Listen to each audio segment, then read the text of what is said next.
Hello दोस्तों, मैं विकास आपका स्वागत करता हूं अमेजिंग फैक्ट में। दोस्तों, आज हम भारतीय सेना के ऐसे वीर जवान के बारे में बात करेंगे जिसने 72 घंटों तक अकेले लड़ाई करके 300 चीनी सैनिकों को ढेर कर दिया। उनका नाम है शहीद जसवंत सिंह राणा जी। जसवंत जी उत्तराखंड के पौड़ी गढ़वाल जिले के रहने वाले थे। इनका जन्म 19 अगस्त 1941 को हुआ था। इनके पिता गुमान सिंह रावत थे। जिस समय जसवंत जी शहीद हुए उस समय यह राइफलमैन के पद पर थे। 1962 का भारत चीन का युद्ध अंतिम चरण में था।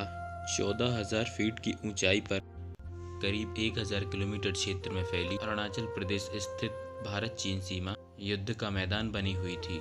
यह इलाका जमा देने वाली ठंड के लिए बदनाम है। इन इलाकों में जाने बस के नाम से लोगों की रूह कांपने लगती, लेकिन वहां हमारे सैनिक लड़ रहे थे।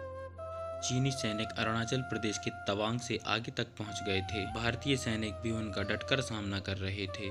उनका सामना जसवंत सिंह जी की गढ़वाल राइफल की बटालियन से हो रहा था।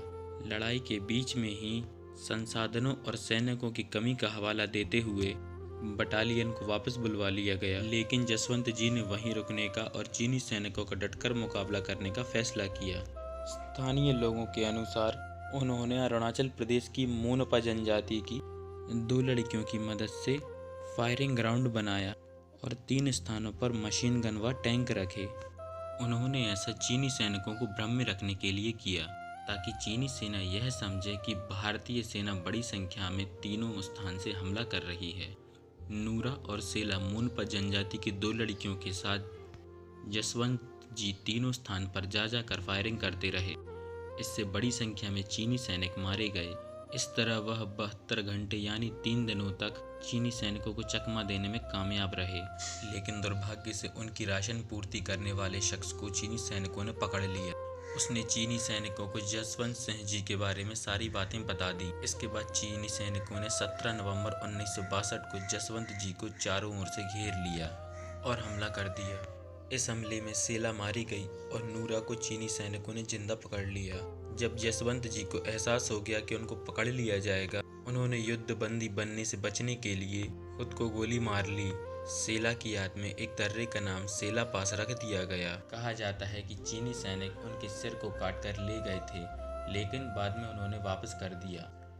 उन्होंने अकेले अपने दम पर चीनी सेना का सामना किया। इससे चीनी सेना उनकी बहादुरी से बहुत प्रभावित हुई थी और पीतल की बनी रावत की प्रतिमा भेंट की, जिस चौकी पर जसवंत सिंह जी ने अपनी आखिरी लड़ाई लड़ी थी। अब उसका नाम जसवंतगढ़ रख दिया गया है और वहाँ उनकी याद में एक मंदिर बनाया गया है। मंदिर में उनसे जुड़ी चीज़ों को आज भी सुरक्षित रखा गया है। 5 सैनिकों को उनकी सुरक्षा के लिए तैनात किया गया है। वे पांचों उनके बिस्तर करते हैं, उनकी वर्दी पर इस्त्री करते हैं और उनके जूते पॉलिश करते हैं।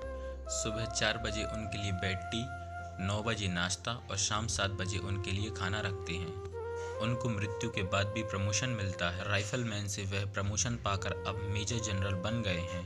उनके गांव के लोग उनकी छुट्टी के लिए आवेदन देते हैं और छुट्टी मिलने पर सेना के जवान पूरे सैन्य सम्मान के साथ उनके चित्र को गांव ले जाते हैं और छुट्टी खत्म होने पर वापस उनकी चौकी ले आते हैं।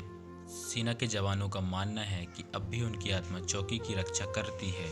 अगर कोई जवान ड्यूटी के दौरान सो जाता है तो वह उन्हें जगा देते हैं।